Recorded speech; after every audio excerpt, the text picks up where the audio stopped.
Je suis venu tout simplement parce que d'abord je suis en vacances effectivement et quand Jean-Simon m'a dit viens, je présente ma liste et les gens sont contents de te voir. J'ai dit mais c'est la moindre des choses parce que encore une fois quand je vois l'enthousiasme, la passion qu'ils mettent pour développer le rugby en Corse, on se doit de les valoriser, de les féliciter et, voilà, et leur dire tout simplement qu'ils sont méritants. Ils sont aussi passionnés que des gens du sud-ouest ou autres. Voilà, c'est bien ce qu'ils font et c'est pour ça. Oui, bien sûr, et puis d'abord il avance, plus 10% de licenciés.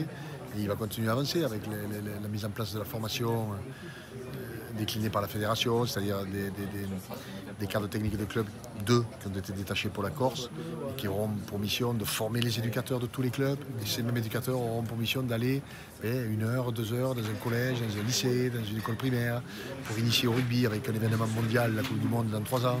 Donc tout ça va faire que ça va effectivement générer beaucoup plus de licenciés.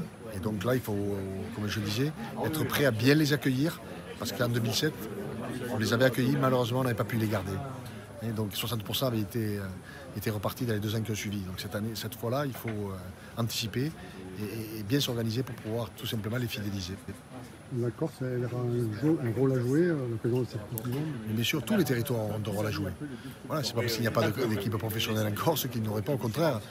Au contraire, c'est dans ces territoires où le rugby n'est pas le sport numéro 1 qu'il faut aller pour se faire connaître et apporter cette dimension de notoriété. 4 objectifs. Une augmentation du nombre de licenciés d'ici 2024 de 30%.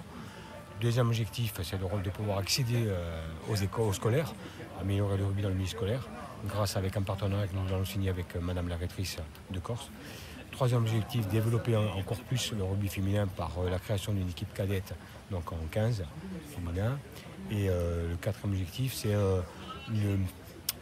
la promotion du Seven pour les futurs Jeux Olympiques de 2024. On en parle souvent, on a déjà signé un partenariat avec les cadets et les juniors, c'est un groupement de clubs et on va essayer de faire un groupement de seniors peut-être puisqu'on a le droit aujourd'hui pour pouvoir accéder à un niveau qui serait, et je dirais même mieux, on a la capacité de jouer en fédéral.